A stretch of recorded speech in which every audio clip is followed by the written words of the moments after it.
Hello friends, today we are going to discuss about the note making. Note making is a very important part of English in 11th and 12th. अब सबसे पहले आज जो हम जानने की कोशिश करेंगे वो कोशिश करेंगे कि नोट मेकिंग होती क्या है, एक और दूसरा नोट मेकिंग की ज़रूरत क्यों पड़ती है, क्योंकि ऐसी ये क्या इसमें खासियत है कि जो इसको सिलेबस में रखा गया और हमको नोट बनाने पड़ते हैं। तो नोट से आपको स्पष्ट दिख रहा होगा नोट क्या होता है। देखिए, तो नोट का मतलब होता है कि जैसे आपने स्टडी किया, जब आप पढ़ाई करते हैं और आपके पास कोई सब्जेक्ट होता है, जैसे आप कोई भी सब्जेक्ट पढ़ रहे हैं, फिजिक्स पढ़ रहे हैं, केमिस्ट्री पढ़ रहे हैं, maths, English, political science, history, कुछ भी आप पढ़ रहे हैं, बायोलॉजी पढ़ रहे हैं, तो आपको क्या होता है कि आपके पास बहुत ज़्यादा इन्फॉर्मेशन होती है किताब में, या आपको बहुत सारी किताबों को कंसल्ट करते हैं, 4-5 किताबों को कंसल्ट करते हैं, फिर आपके क्या बनाते हैं, अपने नोट्स बनाते हैं। तो नोट्स का मतलब क्या हुआ, नोट्स क्यों बनाते हैं आप, क्योंकि आपको उन 4-5 किताबों के अलग अलग जो आपने डाटाज लिए हैं, जो इन्फॉर्मेशन ली हैं, वो सारे के सारे चैप्टर याद रखने और उनको किसी जगह रखना काफ़ी मुश्किल होता है। तो उसके लिए आप क्या करते हैं कि जो उसके इंपॉर्टेंट हिस्से होते हैं, इंपॉर्टेंट पार्ट्स होते हैं, जो आपको लगता है कि मेरे काम के हैं, क्योंकि चैप्टर तो सेम है, तो उस चैप्टर में अगर वो 10 पन्ने का चैप्टर है तो 10 पन्ने तो आप याद रख नहीं सकते उस चैप्टर के, तो वो पूरा चैप्टर आपको याद रहे, उस पूरे चैप्टर की जो इंपॉर्टेंट इन्फॉर्मेशंस हैं वो आपके दिमाग में रहे, और जब कभी आपको उस चैप्टर से रिलेटेड कोई भी प्रॉब्लम आपके सामने आए तो आप जल्दी से उस इन्फॉर्मेशन के माध्यम से जो अपने दिमाग में नोट के माध्यम से रखी हुई है उसको आप फट से उसको रख सकें और आप उससे आपका पूरा चैप्टर कवर भी हो जाए। तो हम किसी भी बड़ी इन्फॉर्मेशन को कम शब्दों में और कम इन्फॉर्मेशन के माध्यम से अपने दिमाग में या किसी भी डॉक्यूमेंट्स में जब उसको स्टोर करते हैं तो हम कह देते हैं नोट, या ज़्यादा मात्रा में तो नोट्स। अब जब हम नोट्स कैसे बनाएंगे उसके लिए देखते हैं। तो सबसे पहले क्या है कि जैसे यहाँ पे भी कह रहा है, it is difficult to remember a thick piece of something और इन्फॉर्मेशन, क्योंकि किसी भी बड़ी इन्फॉर्मेशन को, थिक मतलब बहुत ज़्यादा क्या होना, घना होना, बहुत ज़्यादा जो मात्रा में हो सकते हैं, तो जो बहुत ज़्यादा मात्रा में हमारे पास कोई इन्फॉर्मेशन होती है, उस किसी भी चीज़ को उसको क्या करना, रिमेंबर करना, याद रखना काफ़ी मुश्किल होता है। इसलिए हमें किसकी ज़रूरत पड़ती है, नोट्स की। नोट्स में हम उसे कम शब्दों में क्या करते हैं और कम जानकारी के माध्यम से और अपने तरीके से उसे याद रखने की कोशिश करते हैं। We need to draw the main points of the information, इसलिए हम क्या करते हैं कि वो जो इन्फॉर्मेशन हमारे पास है, उस इन्फॉर्मेशन के, उस सूचना के हम क्या करते हैं, जो मुख्य बिंदु हैं, जो मेन इन्फॉर्मेशन है, जिसके माध्यम से हम उसकी सारी चीज़ों को क्या कर सकते हैं, रिफ्रेश कर सकते हैं, उससे रिलेटेड उन मेन पॉइंट्स को हम क्या कर देते हैं, अपने दिमाग में रखते हैं या कहीं नोट कर लेते हैं, कहीं लिख देते हैं, उसी को आप नोट्स कह देते हैं। Note making helps us to concise the information. Concise का मतलब होता है शॉर्ट करना। कंसाइज का मतलब क्या होता है, शॉर्ट करना, छोटा करना। तो जो इन्फॉर्मेशन होती है, जो बड़ी ज़्यादा लंबी चौड़ी इन्फॉर्मेशन हमारे पास होती है, उस इन्फॉर्मेशन को हम क्या करते हैं, नोट के माध्यम से क्या कर देते हैं, शॉर्ट कर देते हैं, कंसाइज कर देते हैं, जिससे हमें उसे याद रखने में और रिफ्रेश करने में क्या होती है, आसानी होती है। अब जब हम किसी भी क्या करेंगे, नोट को बनाएंगे, किसी भी इन्फॉर्मेशन के नोट को बनाएंगे, तो कैसे बनाएंगे, हाउ टू मेक नोट, तो उसके लिए हमें क्या करना पड़ेगा। तो सबसे पहले निश्चित तौर पर अगर हमें कोई नोट बनाना है तो हमें उसे क्या देना पड़ेगा, एक सूटेबल टाइटल देना पड़ेगा कि भाई जो नोट हैं, ये जो नोट्स मैंने बनाई है किस संबंधित है, किससे रिलेटेड है। तो उससे सबसे पहले मैं क्या करूँगा, उसका टाइटल डालूंगा ऊपर, ताकि जब मैं टाइटल पढ़ूंगा तो मेरे दिमाग में सबसे पहले क्या रिफ्रेश हो जाएगा कि अच्छा, मेरे जो ये इन्फॉर्मेशन है अंदर इसके, वो इस टॉपिक से रिलेटेड है। तो टॉपिक का मतलब आपका टाइटल, ठीक है। तो ये लेकिन ध्यान रखिएगा कि जब हम एग्जामिनेशन में क्या करते हैं, किसी टाइटल को फाइंड आउट करते हैं, तो आफ्टर रीडिंग द पैसेज, क्योंकि हमारे पास तो पूरी किताब तो आएगी नहीं एग्जाम में, तो वहाँ पर एक किसी कंपटीशन में वहाँ पर हमारे पास क्या आएगा, एक पैसेज आएगा। तो उस पैसेज को, क्योंकि हम सीधा ही क्या करेंगे, जब हम किसी नोट किसी भी पैसेज को पढ़ेंगे तो सीधा सीधा हम उसका क्या नहीं बना सकते, टाइटल नहीं बना सकते। तो सबसे पहले हमें क्या करना पड़ेगा, उसके टाइटल को बनाने के लिए क्या करना पड़ेगा, आफ्टर रीडिंग द पैसेज हमें पहले क्या करना पड़ेगा, उस पैसेज को पूरा का पूरा पढ़ना पड़ेगा। और जब हम पूरे पैसेज को पढ़ लेंगे और तब हम उसमें ये जानने की कोशिश करेंगे कि भाई इसमें सबसे ज़्यादा जिक्र किस बात का किया गया है, ये जो पूरा का पूरा पैसेज है ये किस पे फोकस्ड है, किस पे इसका केंद्रित किया गया है, और जिस बात पे उस पूरे पैसेज को केंद्रित किया गया होगा निश्चित तौर पे वो क्या होगा, उसका सूटेबल टाइटल होगा। लेकिन इसको हम अंत में लिखेंगे जब हम पूरे पैसेज को पढ़ लेंगे।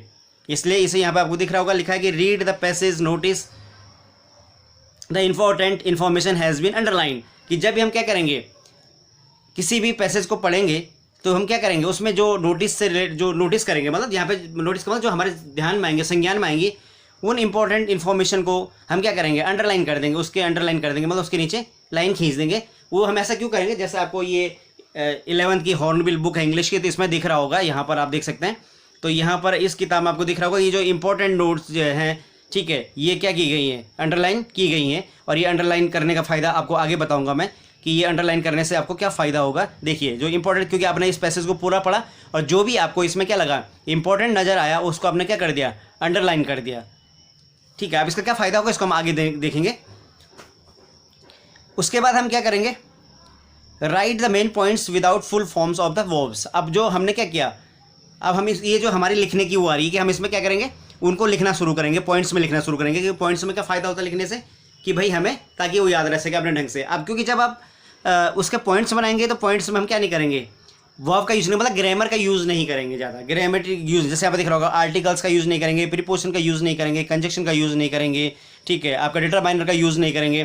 तो इन सब चीज़ों का हम क्या नहीं करते, यूज़ नहीं करेंगे। नोट बनाते समय हम उसको क्या लिखेंगे, अपने शब्दों में कैसे लिखेंगे, note should be written in the phrases not sentences. जो हम क्या करेंगे, नोट्स लिखेंगे वो हम कैसे लिखेंगे, वो हम लिखेंगे किस में, फ्रेजेस में, न कि सेंटेंस के तौर पे। और जब सेंटेंस होगा, क्योंकि ग्रामर का यूज़ कहाँ पे होगा, प्रीपोजिशन, आर्टिकल्स, कंजक्शन, डिटरमाइनर्स, इन सब का यूज़ कहाँ पे होगा, इनका यूज़ होगा आपका सेंटेंसेस में। लेकिन अगर हम फ्रेजल फॉर्म में इनको लिखेंगे तो निश्चित तौर पे वहाँ पर क्या नहीं होगा, सेंटेंस का यूज़ नहीं होगा। तो हम क्या करेंगे, वहाँ पर थोड़ा सा अवॉइड करेंगे किसको, ग्रामर के यूज़ को। इसलिए आपको उनको क्या करना है, पॉइंट्स में लिखना होता है।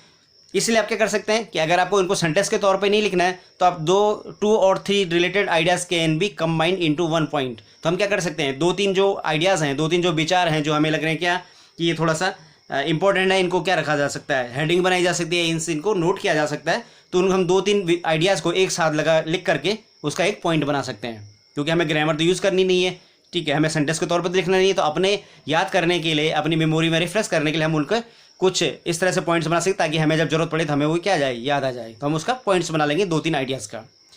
इसके लिए हम क्या करेंगे, यूज ऑफ कॉलन्स। कॉलन्स क्या होता है, ये दिख रहा होगा आपको, ये 2 बिंदु, इसको कहते हैं कॉलन। और अगर इसको हम थोड़ा सा ऐसे डैश कॉमा जैसे करते हैं नीचे वाले को, तो ये हो जाता है सेमी कॉलन। ध्यान दीजिएगा इस चीज़ का भी, क्योंकि ये भी पंक्चुएशन का, ये पंक्चुएशन है तो पंक्चुएशन का काफ़ी यूज होता है आपका राइटिंग में। तो ये क्या हो गया आपका कॉलन। कॉलन दिख रहा होगा, 2 बिंदु हैं, इसको कॉलन। अगर एक ऊपर बिंदु नीचे थोड़ा सा कॉमा जैसा है तो उसको क्या देते हैं, semi colon. Use of the long dash, जैसे ये दिख रहा होगा वो ये डैश बनाया गया, इसका भी हम यूज़ कर सकते हैं। जैसे आपने जब आप लिखते हैं कई बार तो आप इनका यूज़ करते हैं। जैसे आप कोई हेडिंग बनाते हैं उसके बीच बाद क्या लगा, इन 2 को, इन कॉलम्स को यूज़ कर लेते हैं। या जब आप कई बार क्या करते हैं, कोई हेडिंग लिखते हैं तो उसको आगे वर्णन करने के लिए आप क्या करते हैं, डैश देते हैं। तो ये जनरली हम अपने व्यवहार में भी यूज़ करते हैं।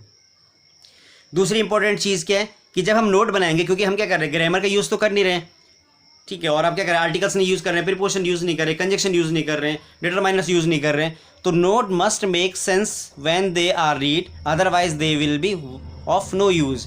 तो जब हम उस नोट्स को पढ़ेंगे, जब आपने नोट्स बना दिए और माना हमने नोट्स बनाया और उसको पढ़ा तो पता चला उसको कोई सेंस ही नहीं निकला, मतलब हम उसको समझ ही नहीं पाए कि ये जो बातचीत हुई, ये जो मैंने नोट्स बनाए इससे क्या रिलेटेड है और क्या सेंस निकल रहा है, तो वो किसी काम का नहीं है फिर। क्योंकि जब आपने नोट्स पढ़ेंगे वापस दोबारा और आप उससे कोई सेंस नहीं निकाल पाएंगे तो वापस आपको फिर बुक में जाना पड़ेगा और उस किताब को पढ़ना पड़ेगा। तो फ़ायदा क्या हुआ आपके नोट्स बनाने का। इसलिए जब भी आप नोट्स बनाएं तो नोट्स बनाते समय इस बात का ध्यान दें कि जब वो पढ़े जाएं दोबारा तो क्या है, उनका क्या निकले, कोई सेंस ज़रूर निकले, ताकि आप उस पूरे कंसेप्ट को रिफ्रेश कर लें, ठीक है, जिस कंसेप्ट के लिए आपने ये नोट्स बनाया है।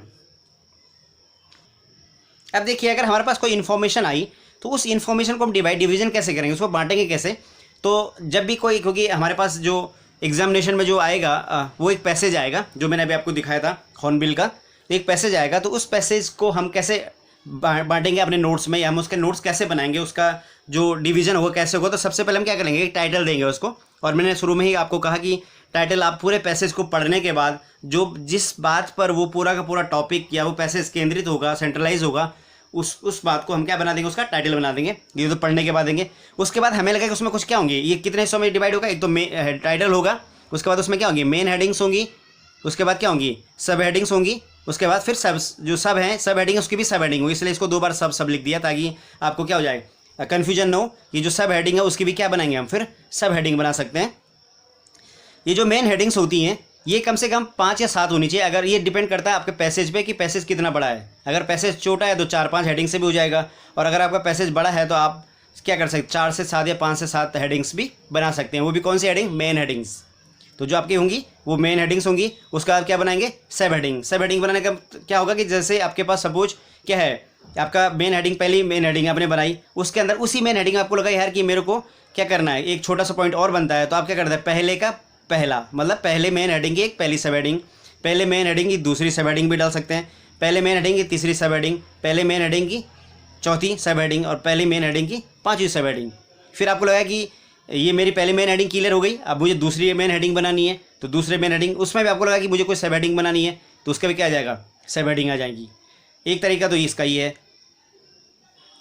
फिर क्या लगा आपको कि जैसे सपोज क्या है आपके पास सब हेडिंग, आप सब हेडिंग में आपको लग रहा है कि एक सब हेडिंग के अंदर भी एक सब हेडिंग है, तो आप क्या करेंगे कि पहले जो मेन हेडिंग थी उसकी पहली सब हेडिंग की पहली सब हेडिंग बन जाएगी, फिर जो पहली मेन हेडिंग है उसकी पहली क्या सब हेडिंग की दूसरी सब हेडिंग हो जाएगी, फिर पहली मेन हेडिंग की पहली मेन हेडिंग की जो पहली सब हेडिंग है उसकी तीसरी सब हेडिंग हो जाएगी।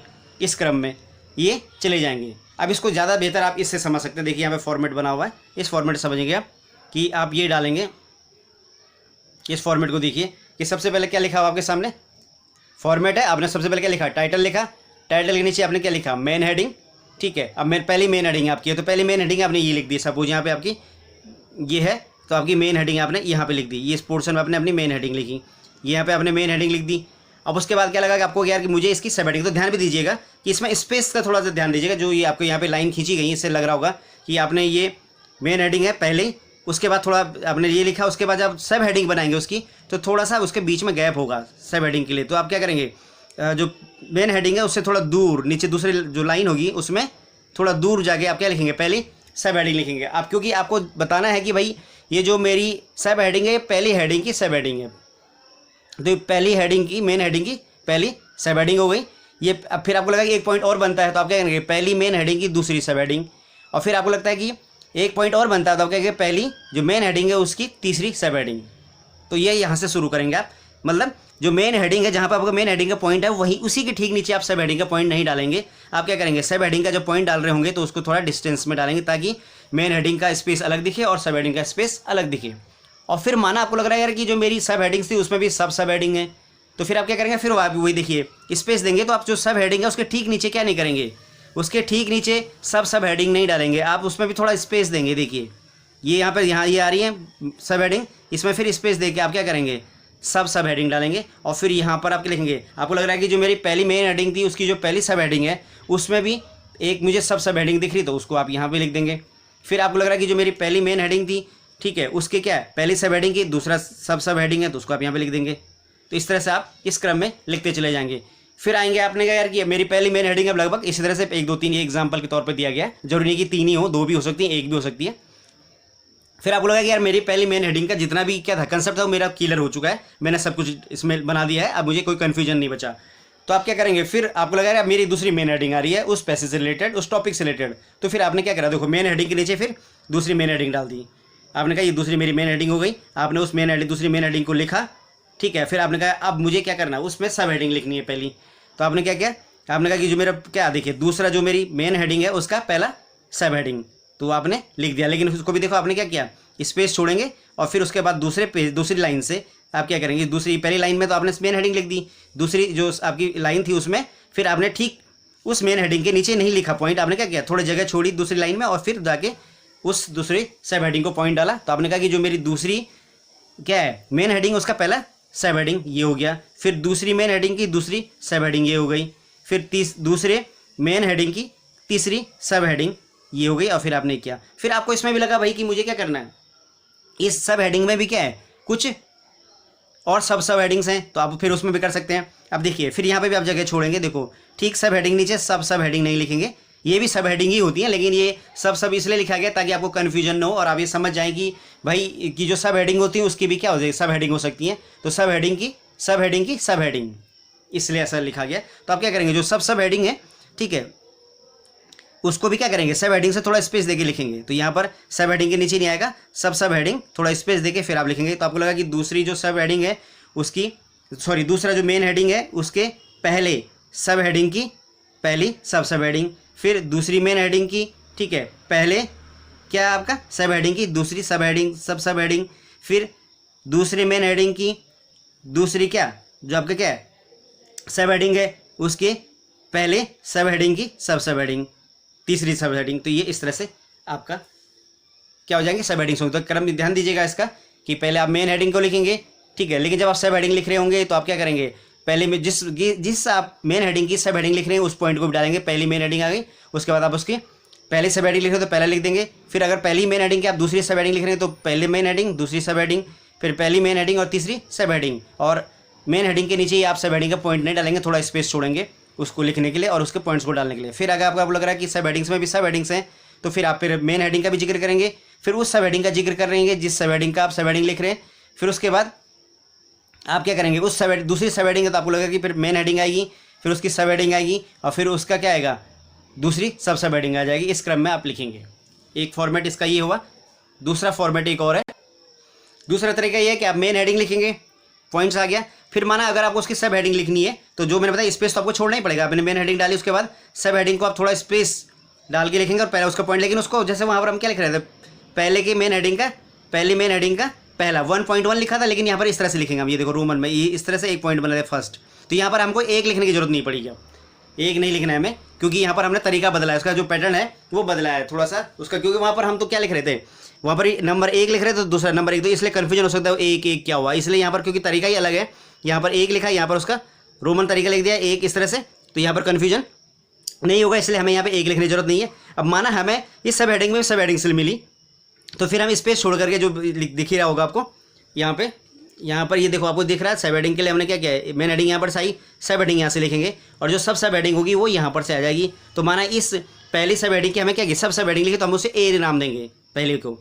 तो पहला ये फर्स्ट हो गया, ये आपका ए हो गया। फिर हमें लगा कि जो ये पहली क्या है सब हेडिंग है, इसकी भी सब हेडिंग है, उसमें बी नाम देंगे। फिर हमें लगा कि जो पहला मेन हेडिंग है उसकी दूसरी क्या थी, सब हेडिंग है, तो उसको हम यहाँ पर लिख देंगे।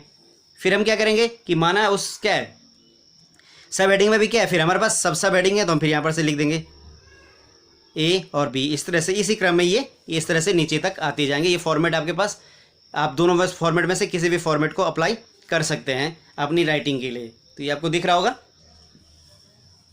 अब याद रखिएगा कुछ और चीज़ें इसमें इंपॉर्टेंट है कि जब आप क्या करते हैं हेडिंग्स को लिखते हैं, उसके बाद ये आपका क्या हो गया, इस तरह से आपके 4-5 हेडिंग्स में क्या हो जाएगा, या 5 से 7 हेडिंग्स में आपका क्या हो जाएगा, जो पैसेज है पूरा हो जाएगा, नोट मेकिंग पूरी हो जाएगी। उसके बाद हमें क्या करना होता है कि जब आप नोट मेकिंग कर रहे होते हैं तो आप उसमें यूज ऑफ एब्रीविएशन कर रहे होते हैं, कीवर्ड्स कर रहे होते हैं। एब्रीविएशन का मतलब होता है शॉर्ट फॉर्म का, शॉर्ट फॉर्म यूज़ करते हैं ताकि आपको ज़्यादा ना लिखना पड़े, क्योंकि आपको इसमें ग्रामर तो यूज़ करनी नहीं है, ठीक है। इसलिए उससे बचने के लिए आप क्या करते हैं, शॉर्ट फॉर्म को यूज़ करते हैं, जिसको एब्रीविएशन कर देते हैं। तो ये 3 तरीके से यूज होते हैं। सबसे पहले एक्रोनिम्स होते हैं कि आप शॉर्ट फॉर्म को 3 तरीके से लिख सकते हैं, या एब्रीविएशन किसी भी वर्ड का आप 3 तरीके से कर सकते हैं। तो पहला है एक्रोनिम्स। एक्रोनिम्स का मतलब होता है कैपिटल इनिशियल लेटर्स। इसमें हम क्या करते हैं कि जो सब माना हमारे पास जैसे यहाँ पे दिख रहा होगा चीफ मिनिस्टर है, तो आपने क्या किया, चीफ का सी ले लिया, ठीक है, और मिनिस्टर का एम ले लिया। तो कैपिटल इनिशियल लेटर्स हम क्या करते हैं, जो शुरुआती उसके कैपिटल लेटर्स होते हैं पहले उनको ले लेते हैं और उससे शॉर्ट फॉर्म बना लेते हैं। सॉरी, जैसे यहाँ पे देखिए चीफ मिनिस्टर का चीफ का सी पहला कैपिटल लेटर ले लिया, मिनिस्टर का एम पहले, तो सी एम बन गया। तो ये शॉर्ट फॉर्म हो गया सी एम, मतलब चीफ मिनिस्टर। जैसे हम पी एम बोलते हैं, प्राइम का पी और मिनिस्टर का एम, पी एम। वैसे देखा होगा यू एन, यूनाइटेड का यू, नेशन का N, U N. WHO world का W, हेल्थ का H और ऑर्गेनाइजेशन का O। तो आपने क्या किया कि जो एब्रीविएशन बनाया उसमें क्या किया, जो कैपिटल लेटर्स थे प्रत्येक वर्ड के, उनके पहले कैपिटल लेटर्स को ले लिया और उससे उसका शॉर्ट फॉर्म बना दिया। ये भी क्या है, एब्रीविएशन है, ठीक है। इसको कहते हैं एक्रोनिम्स। लेकिन ये ध्यान दीजिएगा कि जब आप इन की वर्ड्स को लिखेंगे पेपर में, एग्जामिनेशन में, तो वहाँ पर आपको ध्यान देना कि इनको आप किसके अंदर रखेंगे, एक ब्रैकेट के अंदर रखेंगे, एक आप इसको क्या बॉक्स बनाएंगे और उस बॉक्स के अंदर लिखेंगे। और आप क्या करेंगे, आप यहाँ पर हेडिंग डालेंगे कीवर्ड्स, इस तरह से कीवर्ड्स हेडिंग डालेंगे और उसके बाद जैसे आपने लिखा CM, जैसे बनाई है उसके आगे उसकी फुल फॉर्म भी लिखनी पड़ेगी आपको, ठीक है। तो इस तरह से ये भी आप किसी भी एग्जाम में कम से कम 4 या 5 इंपॉर्टेंट क्या करेंगे, कीवर्ड्स को डालेंगे। दूसरा देखिए, दूसरा शॉर्ट तरीका करने का तरीका किसको कहते हैं, कॉन्ट्रैक्शन। कॉन्ट्रैक्शन का मतलब होता है taking first few letters of the word. जो हमारे पास शब्द होता है उसका एब्रीविएशन करने के लिए, उसका छोटा करने के लिए हम क्या कर देते हैं, उसके जो शुरू के कुछ शब्द होते हैं, सॉरी अक्षर होते हैं, लेटर्स होते हैं, उनको ले लेते हैं। Taking first few letters of the word. Suppose हमारे पास वर्ड क्या है, कैप्टन, तो हमने कैप्टन का C लिया, A लिया, P लिया और T लिया, तो यहाँ पे CAPT कर दिया और फिर फुल स्टॉप लगा दिया। ये क्या हो गया, इस कैप्टन का एब्रीविएशन हो गया। फिर जैसे हमने लिखा कॉलोनल, मतलब जिसको कर्नल कहते हैं, आर्मी का पद है, तो ये क्या है कॉलोनल, कर्नल। तो ये तो हमने COL, तो हमने क्या ले लिया, पहले का अक्षर ले लिया COL, यहाँ पे फुल स्टॉप लगा दिया, तो एक कर्नल का क्या हो गया, शॉर्ट फॉर्म हो गया, एब्रीविएशन हो गया। जैसे ऑनरी होता है, तो ऑनरी HON ले लिया हमने, तो HON शुरुआती अक्षर ले लिया, तो इससे क्या बन गया, इसके शॉर्ट फॉर्म बन गए, एब्रिविएशन बन गया। सिग्नेचर, तो SIG ले लिया हमने, शुरू के कुछ अक्षर ले लिया, ये भी क्या करता है, एब्रिविएशन कहलाता है, ये भी शॉर्ट फॉर्म कहलाती है, लेकिन इसको कह देते हैं कॉन्ट्रैक्शन। ये कॉन्ट्रैक्शन कर दिया, मतलब आपने पूरे वर्ड का क्या कर दिया, शुरुआती कुछ अक्षर लेकर उससे उसकी शॉर्ट फॉर्म बना दी। एक और शॉर्ट फॉर्म तरीका बना उसको शॉर्ट फॉर्म ही कहते हैं, taking first few letter and last few letters. इसमें आप क्या करते हैं कि जो आप एब्रिविएशन कर रहे हैं उसमें क्या करते हैं, इसमें तो हमने क्या किया, पहले वाले में जब हम कॉन्ट्रैक्शन कर रहे थे हम क्या कर रहे थे, शुरू के ही ले रहे थे, SIG शुरू के ही है ना, पहले 3, ऑनरी में भी पहले 3, ठीक है, कर्नल में पहले 3, कैप्टन में पहले 3 लिए थे हमने। यहाँ पर हम क्या करेंगे कि हम क्या करें, टेकिंग फर्स्ट फ्यू, पहले के कुछ अक्षर लेंगे और लास्ट का अक्षर भी लेंगे। जैसे यहाँ पे दिख रहा होगा डॉक्टर लिखा हुआ है, तो डॉक्टर का D ले लिया और R ले लिया लास्ट का, देखो शुरू का D और अंत का R, तो DR बन गया। जैसे फिर यहाँ पे दिख रहा होगा डिपार्टमेंट, तो डिपार्टमेंट में दिख रहा होगा DEP आ गया शुरू का, और फिर ये T आ गया, डबल T इसलिए क्योंकि यहाँ पे T एक ही है, 2 T ले लिए, ठीक है, लास्ट का भी ले लिया। फिर जैसे आपको तो गॉप्ट दिख रहा होगा, तो GOV शुरू का आ गया और लास्ट का T आ गया। फिर आपको दिख रहा होगा लिमिटेड, लिमिटेड में दिख रहा होगा L आ गया शुरू का, फिर T बीच से आ गया और फिर D आ गया। तो हम क्या कर रहे हैं, शुरू के अक्षर ले रहे हैं और लास्ट के अक्षर ले रहे हैं, इससे भी हम क्या करते हैं, शॉर्ट फॉर्म बनाते हैं, और इसको कहते हैं शॉर्ट फॉर्म्स। लेकिन इसमें ध्यान दीजिएगा क्या लिखा है, abbreviation ending with the last letter of the word does not require full stop at the end. जैसे आपने देखा होगा कि हमने यहाँ पे सिग्नेचर लिखा हो, तो सिग्नेचर के बाद फुल स्टॉप लगाया है, ऑनरी के बाद फुल स्टॉप लगाया है, लेकिन यहाँ देख रहे हो डॉक्टर के बाद, डिपार्टमेंट के बाद, गवर्नमेंट के बाद और लिमिटेड के बाद फुल स्टॉप नहीं लगाया गया, क्योंकि जब आप किसी भी शब्द का पहला और शुरुआती और अंतिम अक्षर ले लेते हैं तो उसके बाद जो उसकी शॉर्ट फॉर्म आप लिखते हैं उसमें फुल स्टॉप नहीं लगाते हैं। जैसे दिख रहे हैं डिपार्टमेंट शुरू का अक्षर है, लास्ट का अक्षर है, शुरू के अक्षर है, लास्ट के शुरू के लास्ट में, तो जब हम इसकी शॉर्ट फॉर्म लिख रहे हैं तो इनमें आपको फुल स्टॉप नज़र नहीं आ रहा होगा। तो जब आप किसी भी वर्ड का एब्रिविएशन करते हैं तो उसके शुरू और आखिरी का अक्षर लेते हैं, तो उनमें आप फुल, उस शॉर्ट फॉर्म में, ये जो शॉर्ट फॉर्म है इनमें आप क्या नहीं करते, फुल स्टॉप यूज़ नहीं करते हैं। लेकिन जब आप क्या करते हैं, शुरुआती 2-3 अक्षर लेते हैं तो उसके बाद उस शॉर्ट फॉर्म में आप क्या लगा देते हैं, फुल स्टॉप लगाते हैं, जैसे आपको यहाँ दिख रहा होगा ये। इसी तरह से आप क्या करते हैं, ये भी ध्यान दीजिएगा, ये हमेशा किस में रहेंगे, जो एब्रिविएशन होगी बॉक्स के अंदर रहेंगे, ये ध्यान दीजिएगा। और आप उसकी जो शॉर्ट फॉर्म लिखिए उसके बराबर करके आप क्या लिखेंगे, उसकी फुल फॉर्म भी लिखेंगे कि भाई जो आपने DR लिखा है किसके लिए लिखा है, तो आगे लिखेंगे ये मैंने डॉक्टर के लिए लिखा है, ये DPT लिखा है किसके लिए लिखा है, डिपार्टमेंट के लिए लिखा है, GOVT किसके लिए लिखा है, गवर्नमेंट के लिए लिखा है, LTD किसके लिए लिखा है, लिमिटेड के लिए, ताकि जो उस नोट्स को पढ़े उसको समझ में आ जाए कि अब जो उसने शॉर्ट फॉर्म बनाई है शब्द की, ये किस शब्द की बनाई, ताकि वो कन्फ्यूज ना हो। उसके इसी तरह से आप किसका यूज़ करते हैं, फिर सिंबल्स का भी यूज़ भी करते हैं आप अपने, जब आप नोट मेकिंग करते हैं, ताकि आपको जैसे आपको भाई देयरफॉर नहीं लिखना है तो आपने क्या लिख दिया, ये उसका सिंबल यूज़ कर दिया। आपको बिकॉज नहीं लिखना, क्योंकि नहीं लिखना, तो आपने क्या कर दिया, उसका सिंबल यूज़ कर दिया। आपको एंड नहीं लिखना तो आपने सिंबल यूज़ कर दिया। आपको परसेंट नहीं लिखना तो आपने उसका सिंबल यूज़ कर दिया। आपको दैट इज़ नहीं लिखना तो आपने उसका ये सिंबल यूज़ कर दिया। आपको फॉर एग्जाम्पल नहीं लिखना तो आपने E.G कर दिया। @ नहीं लिखना तो आपने ये कर दिया। नेमली नहीं लिखना तो ये कर दिया। स्लैश नहीं लिखना तो ये कर दिया। इनको क्या कहते हैं, सिंबल्स। लेकिन आप जो यूनिवर्सल सिंबल्स होते हैं उन्हीं को, मतलब आप अपनी तरफ से कोई सिंबल नहीं बना सकते हैं, आप उन्हीं सिंबल्स को यूज़ करेंगे जो ऑथेंटिक है, जो यूनिवर्सल है, जो यूज़ किए जाते हैं। और ये इसको भी आप किसके अंदर रखेंगे, अगर आपने कोई सिंबल यूज़ किया है तो उसको आप किसके अंदर डालेंगे, बॉक्स के अंदर डालेंगे। और ये बताने उसमें भी लिख देंगे ये जो मैंने सिंबल यूज़ किया ये इस चीज़ के लिए यूज़ किया है, ठीक है। अगर इसको आप नहीं भी लिख रहे हैं तो ज़्यादा इंपॉर्टेंट नहीं है, क्योंकि ये यूनिवर्सल होते हैं। और जब जो चीज़ यूनिवर्सल होती है वो सभी को पता होती है, सभी को मालूम होती है। इसलिए अगर आप यूनिवर्सल जो सिंबल्स हैं उनका फुल फॉर्म नहीं भी लिख रहे हैं बॉक्स के अंदर एग्जाम में तो वो ज़्यादा नुकसानदायक नहीं, लेकिन आपको जो एब्रिविएशन उसकी फुल फॉर्म तो लिखनी ही पड़ेगी बॉक्स के अंदर, वो इंपॉर्टेंट है। ये हुआ आपका नोट मेकिंग। और आई थिंक जब आप किसी भी नोट मेकिंग को करेंगे तो आप ध्यान आ गया होगा आपको कि सबसे पहले आप क्या करेंगे, टाइटल को लिखेंगे, फिर उसके बाद क्या लिखेंगे, उसकी मेन हेडिंग बनाएंगे। मेन हेडिंग की क्या होगी, सब हेडिंग होगी। सब की भी क्या होती है, कई बार सब हेडिंग होती हैं। जो मेन हेडिंग होती है वो कम से कम कितनी होती हैं आपकी, 4 से 5 होनी चाहिए।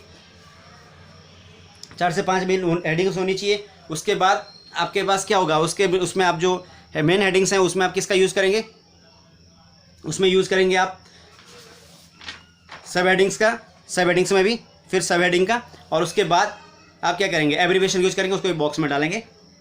इसमें एक हिस्सा और भी होता है, वो होता है आपका समरी का, उसको हम अगले वीडियो में करेंगे। और शायद आपको ये जो नोट मेकिंग है समझ में आ गई होगी। Thank you very much.